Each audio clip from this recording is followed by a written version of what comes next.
বলো। আমি খাবো না, আর খাবো না, ভর্তি হয়ে গেছে। বন্ধুরা আমি খাবো না বলছি তো ও আমাকে খাওয়াচ্ছে জোর করে। তোমার ভিডিওটা নি, তুমি একটু খাও খাও। একটু সরে আসো, এদিকে গাড়ি আছে, এদিকে ঘুরে খাও ক্যামেরা দিয়ে। আর বলো আজকে হঠাৎ বাজারে কেন এলে বলো? ইলিশ মাছ কিনতে।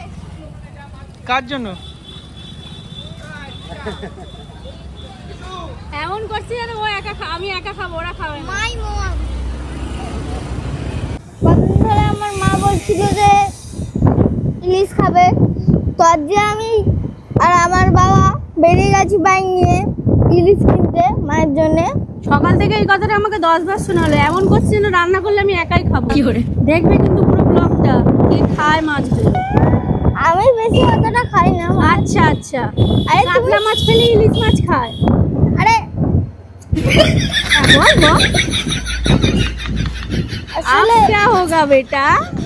কি বলছিলাম সেটাই তো বলে। হ্যাঁ, কম দামে অতটা পাচ্ছি না এখন। আসলে দুর্গাপুজো চলে আসছে তো, এখন রেট কিরকম জানি না, এখন না ঘুরলে বুঝতে পারবো না কোথায় কি কিরকম দাম। হ্যাঁ বলো, তুমি কি বলছিলে বলো। তো যাই হোক, দেখি ইলিশ না পেলেও খয়রা ইলিশ তো পাবো। अबे साले চলে আসবো। খয়রা ইলিশ খাবো না বন্ধুরা।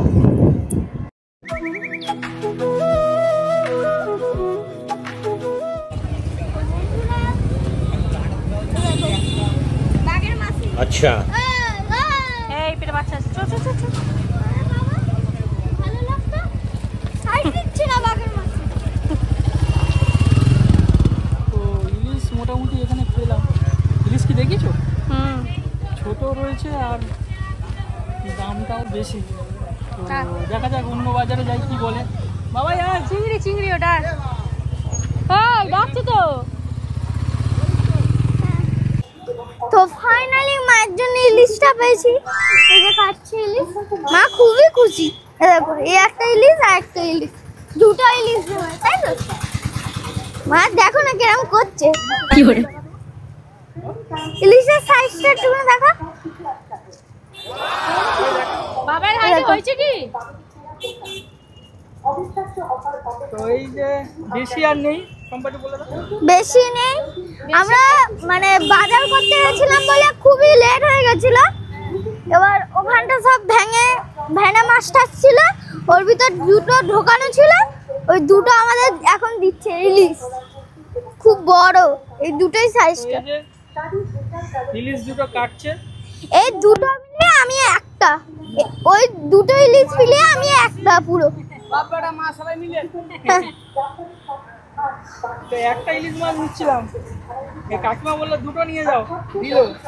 মাছটা ভালো হবে বললো, না নিচ্ছি, ভালোই হবে, যেহেতু কাকিমাদেরই স্টোর আছে। দেখো জেসিবি যাচ্ছে, জেসিবি। শেষ মেশ তাহলে বাবাই আর বাবাইয়ের মা মাছ খুঁজে পেল। তো হ্যাঁ বন্ধুরা, আমরা অনেক খোঁজাখুঁজি করে একটা জায়গায় মাছ পেলাম, তাও অনেক ভালো মাছ পেয়েছি। তো সত্যি কথা বলতে আমরা একটা জায়গায় বাজারঘাট করতে করতে সেখানে বাবাইকে অনেকে দেখে তার সাথে কথাবার্তা বলে, ছবি তোলে, তো একটু পরিচয় হওয়ায় তো ওখানে একটু সময় চলে যায়। তো সেই করতে করতে আমাদের ওখানেই অনেকটা টাইম চলে যায়। পরে যা করে আমরা এই দিদির সাথে দেখা হয়, এরাও বাজারঘাট পুরো তুলে দিয়ে চলে যাচ্ছিলো, কিন্তু এদের নিজেদের স্টোর আছে বলে সবে মাছ গোছাচ্ছিলো, সেইখান থেকে আমাদেরকে 2 পিস মাছ বের করে দেয়, দিয়ে আমাদেরকে সেটা কেটে দিচ্ছে। তো মনের মতো মাছ পেয়েও গিয়েছে তারা। তো এখন আমরা কাটার অপেক্ষায় রয়েছি। তো দিদি এখন ভালো ভালো করে পিস করে দিচ্ছে। বাবাই তো খুব খুশি, তার মা তো আরও খুশি। নিতে এসেছিলাম একটা মাছ, দিয়ে দিচ্ছে 2টো মাছ। তো মাছগুলো দেখতেই পাচ্ছ কীরকম পিস হয়েছে। তো দেখা যাক মাছটার কীরকম টেস্ট, পরের ভিডিওতে অবশ্যই জানাবো যে কেমন টেস্ট হয়েছে। তো এখন মাছগুলো পিস করে নিচ্ছে আমরা। আর হ্যাঁ, মাছের দামটাও একবার আপনাদেরকে জানিয়ে রাখি। তো এখন সামনে রান্না পুজো আছে, তাই মাছের দামটাও একটুখানি বেশি রয়েছে। তো সেই তুলনায় এখন আমরা যে মাছটা নিলাম সেই মাছটা 1200 টাকা করে কিলো, প্রায় 650 থেকে 700 গ্রাম মতো এরকম এক একটার ওজন। তো আমরা দুটো নিয়েছিলাম। মোটামুটি বাজার কমপ্লিট, বেলা প্রচুর হয়ে গেছে, গিয়ে মানে মিনিমাম দুর্গা ঠাকুরের মতন 10টা হাত বার করে আমাকে রান্না করতে হবে। অলরেডি বাইকে বসে বলা শুরু হয়ে গেছে, মা ইলিশ মাছটা দেখে খিদে পেয়ে গেছে।